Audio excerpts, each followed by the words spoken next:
Meu irmão, minha irmã, paz e bem para você. Hoje é quarta-feira, 7 de abril de 2021. Estamos na oitava da Páscoa, quarta-feira da oitava da Páscoa. Então, ainda desejo para você uma feliz Páscoa. Lembrando a você que hoje, às 18 horas, nós temos a Santa Missa no Salão Social. Você é convidado, você é da nossa comunidade paroquial, para vir participar conosco. O evangelho de hoje que nós vamos refletir é de São Lucas, capítulo 24, os versículos 13 ao 35, que diz: Naquele mesmo dia, o primeiro da semana, 2 discípulos de Jesus iam para um povoado chamado Imaús, distante 11 quilômetros de Jerusalém. Conversavam sobre as coisas que tinham acontecido. Enquanto conversavam e discutiam, o próprio Jesus se aproximou e começou a caminhar com eles.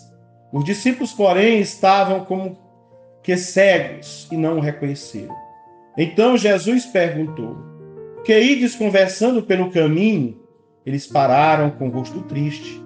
E um deles, chamado Cleófas, lhes disse: Tu és o único peregrino em Jerusalém que não sabe o que lá aconteceu nesses últimos dias?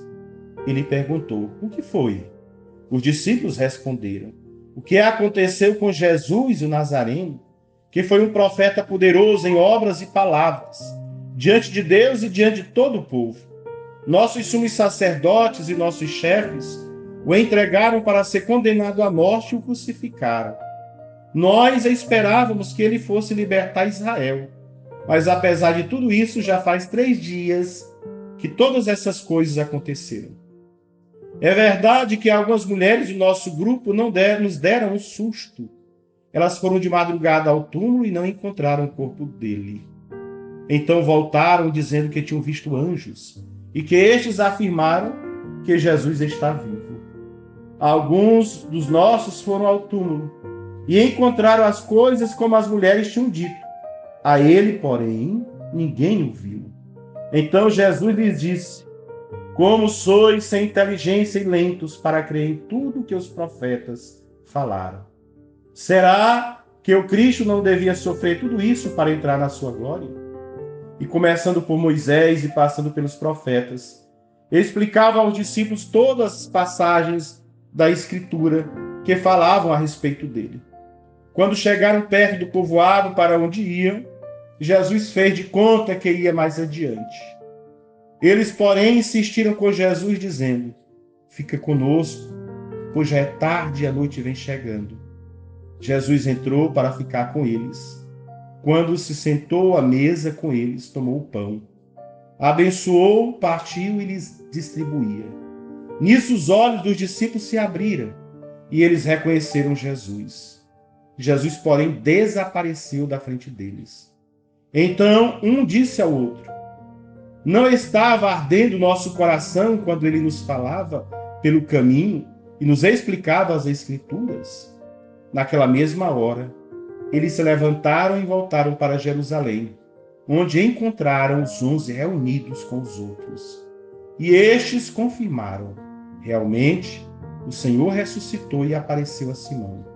Então os dois contaram o que tinha acontecido no caminho e como tinham reconhecido Jesus ao partir o pão. Palavra da salvação, glória a vós, Senhor. Meu irmão, minha irmã, o relato dos discípulos de Emaús é uma das pérolas do Evangelho. Com rara maestria e beleza, Lucas nos mostra como o Senhor ressuscitado está presente ainda hoje na nossa vida de fiéis e como podemos encontrá-lo. Os dois peregrinos são símbolos de todos nós. De fato, mudamos o coração, o semblante e o caminho quando encontramos o vivente na mesa da palavra e do pão. O caminho desenhado por Lucas, do não reconhecimento ao conhecimento do Senhor, é o caminho proposto ao leitor e à leitora que queiram fazer a experiência do encontro com o Senhor. Os dois discípulos estão vivendo a dor e a decepção que a morte de Jesus significou para eles. Estão se afastando de Jerusalém a caminho de um povoado não muito distante. Voltam para suas famílias, profissões, mesmices anteriores. Falam do que lhes sufoca a alma, do que aconteceu com Jesus, do que os chefes fizeram com ele. da esperança da libertação, que com ele morreu, o rosto se mostra pesadamente triste. Os dois conhecem a Bíblia, só não encontram nela a chave para entrar no mistério da cruz e compreendê-la. A cruz é um escândalo, pedra de tropeço, que atrapalha a fé, que faz o discípulo tropeçar e até cair, por isso a rejeita. O coração deles, que é o nosso, está morto, frio, enrijecido. Os seus olhos amedrontados não conseguem reconhecer Jesus. Estão fechados como estavam os deles quando entregou ao Pai o Espírito. Mas agora na estrada de Emaús, na estrada de cada um de nós, ele nos aquece o coração, nos limpa os olhos marejados, nos conduz à visão. Ao abrir a Escritura, ele abre os nossos olhos. A Escritura, do início ao fim, fala dele. É preciso deixá-la falar para que se possa encontrá-lo. Acabou-se o tempo em que ele foi visto por Simão. Acabou o curto período em que se deixou ver. Na sua ascensão, a última aparição, a revelação se conclui, completou-se e fechou-se. Nós, como aqueles dois de Emaús, não vimos Jesus ressuscitado, nem vimos quem o viu ressuscitado. Apesar da enorme diferença temporal, a terceira geração corresponde aos anos 90, 80, 90 da era cristã. Estamos fundamentalmente na mesma situação dos primeiros destinatários de Lucas.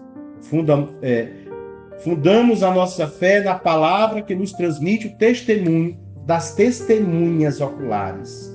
Podemos ir como peregrinos ao sepulcro, beijar a pedra fria colocada sobre o lugar do túmulo. Como Pedro e as mulheres também, vamos encontrá-lo vazio, mas não veremos nem encontraremos o vivente. Ele não está aí. Onde está então? Onde podemos encontrá-lo hoje?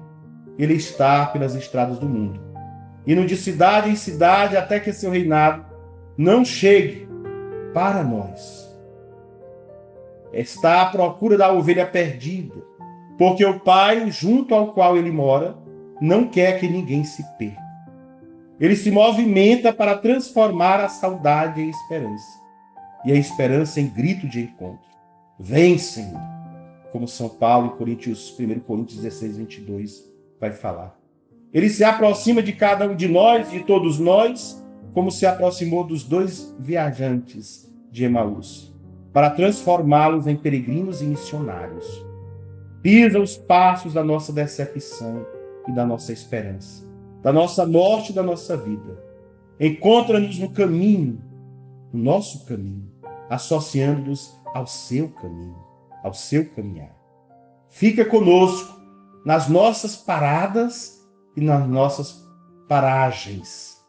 Os lugares de encontro, além da estrada da vida, são de fato as nossas paradas.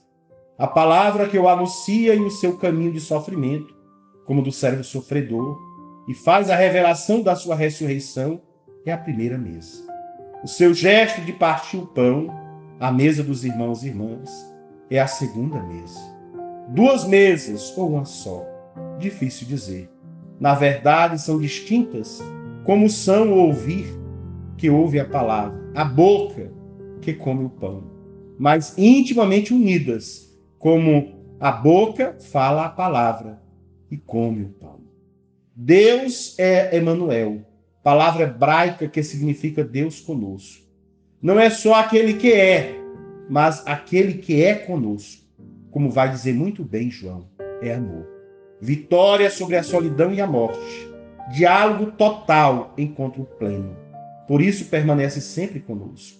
Aliás, isso é pouco. Permanece sempre em nós. A palavra e o pão são o alimento da igreja enquanto peregrina, a caminho do Pai, em busca do reino pleno e definitivo. São nosso viático, quer dizer, o alimento dos viajantes, o pão dos caminhoneiros, a comida que o corvo serviu a Elias para que ele ressuscitasse e empreendesse o caminho até o Horebe, o monte de Deus. Que assim, alimentados por este Deus que é amor, ternura e paz, nós sintamos profundamente a presença dele na nossa vida e o anunciemos em todos os lugares. Tenha, meu irmão, minha irmã, uma feliz quarta-feira da oitava da Páscoa. Lembrando que amanhã, quinta-feira, o dia de adoração, a partir das 6h30, aqui na RCC, na Renovação Carismática, e às 18 horas, amanhã, a Santa Missa, hoje também, e depois, às 19 horas, o grupo de oração da Renovação Carismática, amanhã, na quinta-feira.